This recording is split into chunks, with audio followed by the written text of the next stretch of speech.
Hi, good afternoon, and welcome to the third video of Straight Talk by Anna. So this time, I'm not doing a Facebook page live, but I'm recording my third talk, and I will be uploading this in my YouTube channel. So search me in YouTube, Ana de Chavez. Kindly like and subscribe, and click on the bell button so that you will receive notification every time I have a video. So with two other Facebook Live videos that I made, it was already uploaded in my YouTube. So, as I mentioned, I have already two videos that I have shared with you. The first one was how to become poor, which was relatively very easy, how rather than becoming rich. And the second video is the importance of savings because the first item discussed in how to become poor is not saving at all.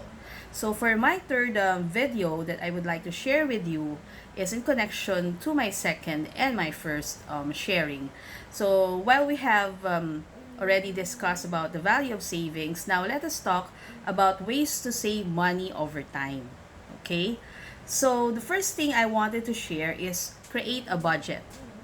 So we must be able to know how much do we need to spend for our food, no, our daily living expenses. So if you are commuting, no, magkano sa pamasahe, magkano sa pagkain, magkano yung bayad sa upa, kung nangungupahan ka, magkano bayad sa utilities, no, for water, electricity, cell phone load, and internet. Okay? But I think you have heard about it, and while it sounds like a cliche already, but it's very important that we use the formula of income minus savings is equal to the expenses. Rather than having your income, spending it, and whatever is left is your savings. Because if you do that, you have the problem of not having savings at all. So you go back to the first topic we discussed during our first talk. You don't have any savings that makes you poorer or not in a very good financial position. So creating a budget is simply looking at the different items that you spend regularly. No, you have your fixed costs. Ano ba yung mga gastusin na you cannot get rid of on a monthly basis? And these are already pre-identified. Like for example, rent. If you know that you have to spend like 5,000 or 10,000 for rent. So you must be able to budget that in your coming from your salary, because you know if you don't do that, you'll get penalized or you'll be kicked out of your house, or you're renting a dormitory or condo, no. So always have a budget. And again, I mentioned those budget expenses you must itemize and know how much you need to spend for those. No, prioritize those budget that are fixed. You know that you have a monthly obligation. Like for example, if you have a loan, you know that you have to pay that on a monthly basis.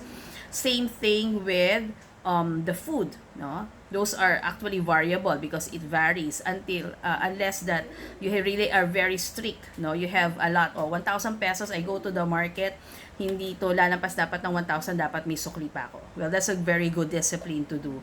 So start from your priorities, those expenses that you cannot live without, which are food, no, your if you're paying for rent or if you're paying for your mortgage. And then if you have kids, of course, the schooling expenses and the utilities, no, mahirap maputulan ng tubig at kuryente. So those are top priorities, and that's why it's important that you list it so that you would know which of your income or salary should be really allotted on these important things. And the non-essentials should go to the last. So whatever is left, no, you have to try to fit in with those non-essentials, like probably eating out, buying new clothes, no, or and that's why savings should be deducted first when you receive your income, rather than having all the expenses first and last is the savings, because as you itemize the things that you need to spend for on a monthly basis and pumasok na yung mga non-essentials, 'di ba? Minsan na out of mind yung savings. So nangyayari, mas prioritize yung non-essentials than savings. So mahirap ata yun, sasabihin nyo. Yeah, it is hard if you do not discipline yourself to do that. Kaya nga ang formula is income muna minus savings, and then whatever is left will be your expenses. So in terms of creating a budget, you know also how much to budget for your savings, diba? So be realistic. If you know if you have prioritized in your budget your essentials and your really monthly obligations, then you would be more realistic in setting your goals for your savings. No, you can start with 10%, you can start with 15%. If you cannot do that, start with 5%, or if you have more, start with 20%. So importante, meron kang target, may pinaglalaanan ka. So even if you start on a small savings, no, and then gradually, no, pag natutunan mo yung budget mo where you can adjust, especially in the non-essentials, then lakihan mo yung savings mo. And so that is the second tip that I'm going to give to you, how to save money over time for you to have an easier way to save, no, dun sa formula income minus savings and expenses. Save automatically. Okay? So make your savings automated. Like for example, you have a payroll account, doon pinapasok yung sweldo mo, no? As the bank, kung nasaan yung payroll account mo, kung meron ba silang auto debit facility na from your payroll account mag-move sa isang savings account with the same bank, na pwede mong pre-designate na at this day every month, no, magbabawas sa payroll account mo para dalhin doon sa isang savings account mo. Okay. Just to give you an example, I'm not an endorser of BPI, but I'm a client of BPI. Just to give an example, BPI have a BPI Save Up account. So if you have another account with them, like for example, doon pumapasok income mo, commission, or remittance, no? Then you can open up another BPI Save Up account. Like for example, every 15 of the month, you can even do it twice a month, every 15 and 30. A certain amount will be pulled out from your regular account to be placed here in your BPI Save Up. So automatically, hindi mo na nahawakan yung pera, no, na ma-minus na. So it will help you to fulfill that equation na income minus savings is equal to expenses. Okay, so may mga features na ganon, yung mga banks natin, na pwede makatulong sa atin to save automatically. But if you can, no, kung let's say cash yung sweldo mo, or if you don't want to open another savings account, just be disciplined that every time you pull out your cash from your ATM or from your salary envelope, itago mo. Don't know, mag-alkansya ka na hindi madaling mabutas, yun. So you really need a lot of discipline to do that. Obviously, it's a fact, no? Kasi kadalasan paghawak na yung pera, no, nahihirapan na, no? Hindi actually i-budget, no? I-control yung sarili to spend it into some other things rather than putting it into savings. So that's already to create a budget and save automatically. So, still going to the budget, ang hirap nun, limited yung budget ko no? So, actually, another topic dapat yun. If nahirapan ka mag-save at sakto yung pera mo at kulang ka, I think that's another Straight Talk by Ana topic. But, just to have a more specific example, what will help you create a budget and automatically save savings is tip number 3. Track your spending. Yan. So, kahit na very elementary procedure, no, every day, if you may, get a tickler, a small notebook, a scratch paper, where you can write down how much you spend for the day, no? And, or you can do it on a weekly basis, like for example, every weekend. Ngayon, long weekend for those who are working, so probably you have time to do this, no? Kasi if you don't track, sabi nga nila, you cannot manage whatever it is that you cannot count. So same thing, how are you going to manage your expenses, manage your finance if you cannot track them. No, marami kasi nahihirapan mag-budget kasi hindi nga nila nalalaman na nag-overspend sila. So how are you going to know na nag-overspend ka kung hindi mo na monitor, hindi mo na track? So if you really wanted to help yourself, you have to labor little time and effort to really list down. No? Kahit sa diet, ginagawa yan. No? Dati may dietitian ako, binigyan ako ng, that's with Slimmers World before that, binigyan ako ng list. No? I have to write down, because I wanted to lose weight, so I have to write down everything that I eat. So, every time na magbi-meet up kami, kinakalculate niya yung calorie content doon and will tell me, oh, stop eating this, less eating of this stuff, or completely cut on this stuff if you wanted to meet your goal. So, same thing din sa pagbabudget, no? We have to track it, we have to write it down so that we will know which are the things that are not allowing us to save more and to really budget, or even not even save more. Baka ano pa nga lang para mapag-cash siya yung income natin or yung salary natin. So, that's 3 tips already. So, if we're able to do those 3 things, like creating a budget, and for us to help created budget and use the equation of income minus savings is equal to expenses, we save automatically and we track our spending, then tip number 4 comes in like avoiding debt. No? Avoid natin yung pangungutang. Okay? Hanggat hindi emergency or kinakailangan, actually emergency, we should be prepared for it. No? Pero hanggat maiiwasan, avoid natin yung panghihiram. But ba yun nangyayari? So, again, that could be another whole topic, no? So, nakakapanghiram tayo if we spend more than our means. So, paano natin ma-avoid yun? Track our spending, no? And then, if we track our spending, if kahit gano'ng kaliit na matira, no? Or dapat nga, mas nauna nating naitabi bago tayo mag-spend, i-save natin. Kasi, isa sa mga dahilan din na nakakapanghiram tayo pag wala tayong pera for emergency. So, parang konektado siya kung makikita ninyo, no? So, because we save money if we avoid debt or utang, because may ano yan meron yang interest, no? Kahit sabihin mo pa na manghihiram ka sa kaibigan mo, no? Syempre, hindi naman ganun kadali yun. Sometimes there are friendships that are being destroyed because of money issues. So, syempre, kung may nangutang ka, may interest yon, whether yung mag-loan ka sa SSS, mag-loan ka sa Pag-ibig, so that's also extra money, no? So, kung nangutang ka at may binabayaran ka interest, no? That interest amount could be something that you can already save. Okay? So, that's 1, 2, 3, 4, 5th tip on how to save money over time is make a plan. Okay?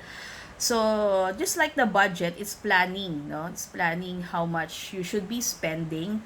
And I'll give you some very, very simple tips in how to make a plan. No? Una, pag nag-grocery ka or nagma-market ka, gawa ka na ng listahan. Okay? Ano ba yung mga kailangan mo lang for the week? Kung weekly ka nag-grocery. So, ilista mo. No? So that you would stick to those things only and you would know that those are the things that you need. Sometimes kasi, going out once or twice, lalo na kung namamasahe ka or kahit nagsasasakyan ka, may fuel ka, so, the more that you go back and forth, the grocery or the market, that's also additional cost, no? Because of the transportation. So, ilista mo na lahat and stick to that list. Okay?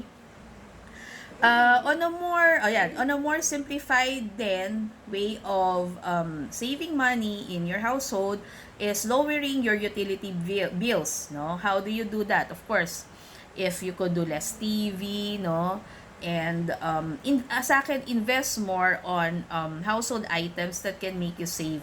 Kahit na medyo mahal sa umpisa, no, but it will lead to a long-term savings, no, in terms of the kind of electrical appliances that you buy, then go for it, no. Example lang, LED lights, no, replace your lighting with a better talagang will help you brighten your your room, no, even na ilang lights lang yan compared to a different compared to having a number of lights, no. And it also has it also uh, consumes lesser electricity. Okay. Another tip on that is, yan, time major purchase during sale period. Okay? So, mapapansin ninyo, no, if, like, for example, if you're browsing the social media, mag-a-announce ng sale yung Abenson, mag-a-announce ng sale yung department store, somehow you know when those things happen.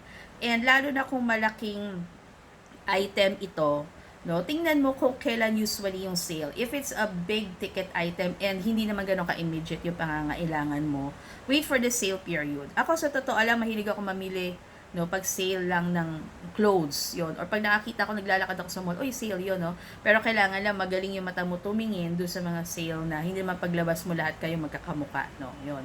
So, may mga ganun, kailangan mo lang abangan, okay?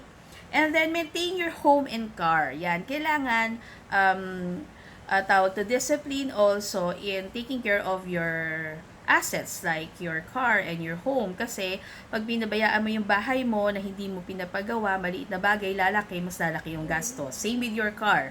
No, the longer that you do not maintain it properly, the more expenses that you will have. You just thought that you're saving money, but parang iniipon mo lang yung gastos mo and you wouldn't know how much it will cost by that time, especially if you don't have savings. So, i-maintain natin mabuti yung bahay natin, keep it very clean, as well as the car. No, yung car kasi, kung responsible car owner ka, alam mo yung what do you call that, preventive maintenance that you have to go through. No, kasi sa totoo lang, if you cannot afford that, siguro you should not be buying a car.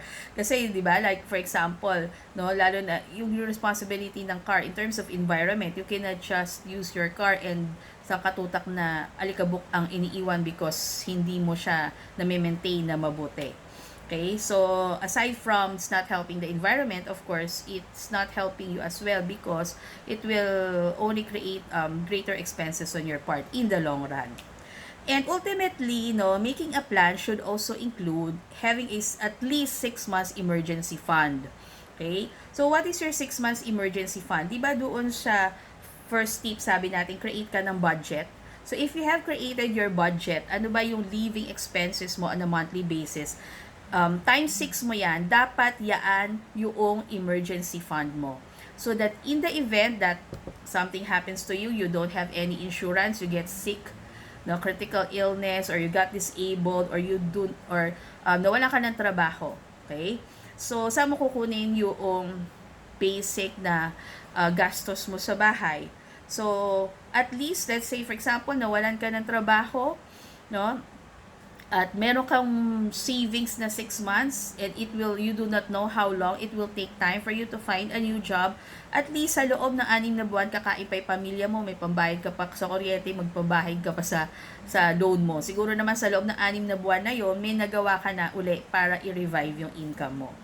So, very, very important yon, no? And in terms of protection, we're just talking about savings. We'll also have more discussions on how to protect also your income with all the possible things that may occur in your life that will affect your family.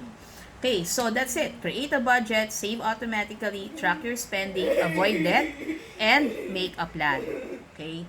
So, another tip is use the 30-day rule. So, what is the 30-day rule? If you're going to buy something, no, aside from yung sabi ko kanina, time major purchases during sale period, if you're going to buy something na medyo mahal, at let's say may pera ka, no, pwede itabi mo siya muna, yung pera mo, and wait for 30 days, no? Unless it's going to be something important na kailangan mo at nag-sale nun. So, that's already the previous tip. But if it's not going to go on sale, and it's not something naman na talagang necessity mo at that time, give yourself 30 days. No? Even if you have money, give yourself 30 days. And after 30 days, think about it. Do I still want to buy this item? Is it still important to me? no? So, kung talagang importante sa'yo at na-decide mo bibilin mo, then you go and buy it because you have the money to buy it. And if you realize na hindi pala ito importante sa akin, then you have that savings with you. Okay? Then, also, you can choose cheaper alternatives, no? In terms of spending. Like, for example, ngayon, wala naman gym. So, na-realize natin, hindi naman pala natin kailangan ng gym membership. If you really wanted to go fit, we can do home exercise. So, you can save yourself with your gym fees. Or, sabi nga nila, wag mahiyang magtanong kung may right met ba nito if there are cheaper alternatives that gives you the same effectiveness, no? You can buy generic medicines, okay? So even with the appliances, even with the clothes we wear, sabi nga nila, a very expensive watch or a Rolex watch will give you the same time as an ordinary watch. So it's really up to you, no? Which are your priorities. And also, in one of the webinars I attended, minention nung isang financial expert na if you're going to buy something of luxury, siguro you have to think about it that you buy only, like for example, that very expensive bag if you have money to buy at least 10 of that. No, yun naman yung tip niya. So because syempre yung expensive bag na yun, you can use that amount of money some other things that are more important. So it just tells you that if you want luxury, make sure that you really can afford it. And which means that you have you can be able to buy 10 items of that kind of bag in your money, in your savings, or through your investment. So one of the tips of the pros, okay? And lastly, no, spend in cash, no? Lessen spending through the credit card, especially if you are not in the discipline of paying your credit card on time monthly. Kasi laging i-interest yan kung partial payment lang binibigay mo. So rather, discipline yourself to spend in cash. Or do envelope budgeting. Yung iba nagagawa pa ng ganyan. You know, you have this envelopes that you put in your money for sort of budgeting also. Okay, ito yung cash ko, I have withdrawn it from my ATM. The 8,000 will go to my food, the 2,000 for my transpo. So doon siya naguhugot, no? It's quite manual, but if that will help you, then do it, because it will also help you save in to spend in cash, and over time will help you also save money, because there's really that's really true. Once you have that plastic money, that plastic card, no, since wala siyang it doesn't entail you to really have that money in cash. Kaya credit card you buy it now, you pay it later. So lumalakas yung loob mo mag-spend, no? Unless nga sabi ko, you are able to really pay your monthly dues in your credit card on time, no? So I think that's okay, but of course, if you really wanted to gear to save more of your money, so discipline yourself to spend more in cash. Okay, so those are my tips on way to save money over time. Create a budget. Remember, income minus savings is equal to expenses. Save automatically. Track your spending. Avoid debt. Make a plan, use a 30-day rule, look for cheaper alternatives, and spend in cash. So again, this is Straight Talk by Anna, and please visit me on YouTube, Ana de Chavez. Please like and subscribe, and click on that bell button so that you will receive notification every time I have a new video. So, happy long weekend to those who are working, and spend really quality time with your family. Thank you and good afternoon.